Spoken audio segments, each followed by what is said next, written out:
Practical Awakenings, written and read by Robert Tolles. I love my aquarium fish, not only for their beauty, but also for what they teach me. Fish swim with joy. They dart up and down, side to side, sometimes even backwards. I imagine that they have no idea what water is, and they think they're flying. The lesson for me is that we have a hard time seeing and understanding in a complete way the context in which we live, simply because we are so utterly immersed in our surroundings. Take another, more human example. A third-grade boy is playing at home. He comes to his mother and asks, "Mom, what's my other eye for?" The mom, in shock, discovers that her boy barely sees with his left eye. "How long has this been going on?" she asks. "It's always been this way," the boy responds. "How come you never said anything?" "Well, I just thought it was normal." The child in this story was me. Sometimes a child is unable to align both eyes simultaneously. The brain, to avoid double vision, pays attention to one eye and ignores the other.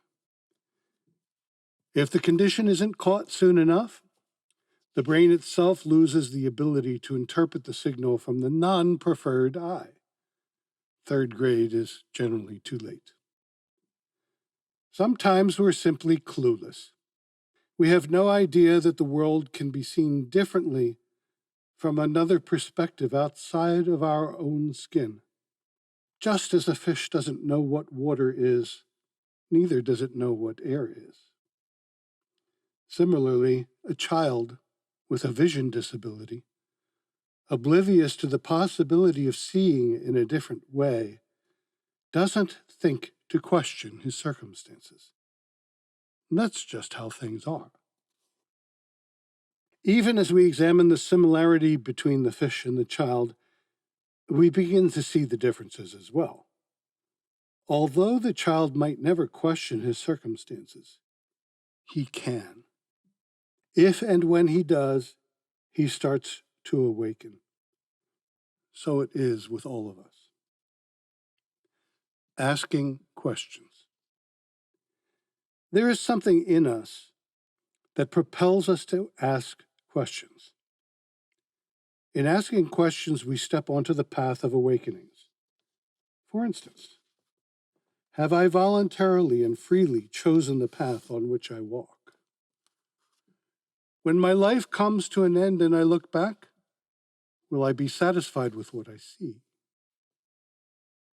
Isn't it possible that I am not the center of the universe? What is it that I need to learn? What is love? How can I make the world better? What is the meaning of life?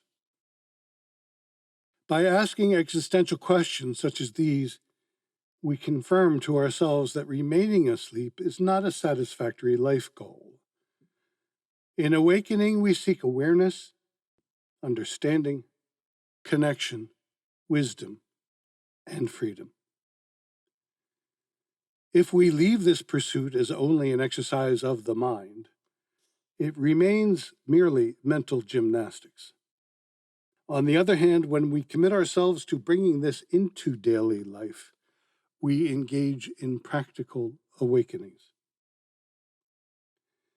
In the book, The Hitchhiker's Guide to the Galaxy, we are told that over the course of 7.5 million years, a supercomputer named Deep Thought was investigating the ultimate question of life, the universe, and everything. Its answer to that question was 42. The joke is that these big questions cannot be answered with a number, or even with a few words. It is too easy to think that our work is finished if we can produce a concise mental understanding. These and other fundamental concerns require a fuller response, one that may change over the course of time as our understanding changes. The answers aren't found in words. They are found in how we live. Awakenings versus awakening. In talking about awakenings, we wish to differentiate our subject matter from awakening with a capital A. We're not talking about nirvana or a state of enlightenment, which might imply the achievement of some ultimate state of consciousness. Rather, our focus is on those aha moments in life when we are able to see with greater clarity, those moments when we develop a bit more perspective, context, and wisdom. Most important, these awakenings are part of our process and not an endpoint in themselves. Awakenings are points along our path from which we can draw sustenance, but they are not the destination. We ought to be ready and willing to move past any of these epiphanies to the next point that expands our understanding of ourselves, our relationships, and our universe. The Practical Awakenings Toolkit. We begin to follow a path of awakenings when we start asking questions. Then we need tools to help us walk that path. If we have no tools, we may not know how or where to walk. There are many tools that can support us. Consider inspiration, community, method, feedback, and love, among others. They can form what we might call a practical awakenings toolkit. Inspiration. Inspiration provides us with examples of how and who we can be. If we start asking fundamental questions like, what's the meaning of life, but have no clue about what the response to that question might be, then our reaction could very easily be limited to, what a silly question to waste my time on.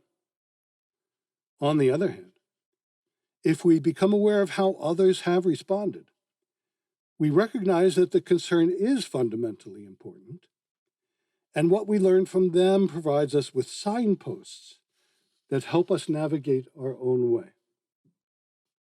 Community. Going it alone on this path is difficult. If we don't find others who think about the possibilities that are of critical concern to us, we have very little confirmation that we may be on the right path. We may wonder whether we are wasting our time.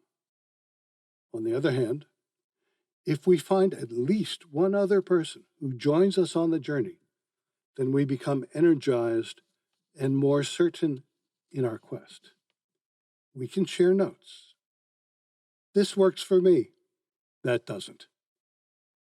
That road has potholes in it. This path is more direct. Method. It is immensely helpful to establish a routine that keeps us centered on our path. The almost gravitational effect of sleepiness tends to pull us down from being awake. It can feel that at one moment our inner light switch is in the on position, while at another moment that switch has fallen back to a state of sleep. Routine and appropriate exercises help us to counteract that gravitational effect. For instance, a regular daily meditation practice can punctuate each day and provide a steadiness of purpose that keeps us directed even when external winds might tend to blow us off course.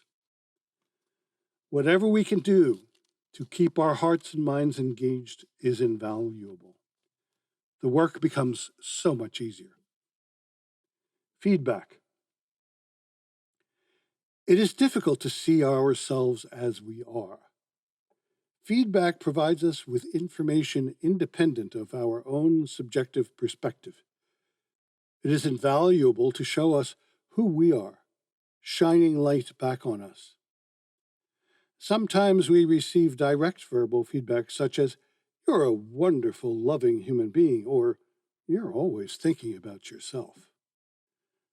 At other times, we can receive feedback in nonverbal ways.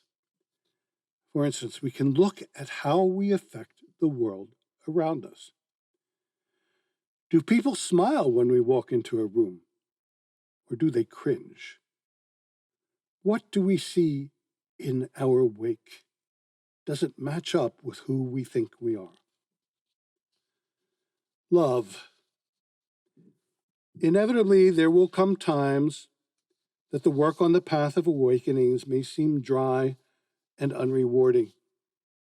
It is precisely at those moments that it is critical to continue on. For part of the path of awakenings is to push past the immediate feeling of dryness and connect with our long-term goal of awakenings. We may be inclined at these times to try to assert our willpower. But instead of treating the work like something we are supposed to do, we treat it as something we truly want to do. We convert willpower to want power, a tremendous resource helping us traverse the path of awakenings simply because we love the path and its possibilities. Over time, as we walk the path, we may experience that thoughts come to us. We make choices. We express ourselves and we take actions. And all of these become more and more spontaneous and consistent with our chosen direction. Our underlying intention remains constant and forms a foundation upon which all else is built. Instead of waiting to be told what the meaning of life is, we ourselves bring meaning to life. Awakenings are not merely rational understandings located in our head. They are part of life, located in our entire being. Let practical awakenings be a calling for our lives.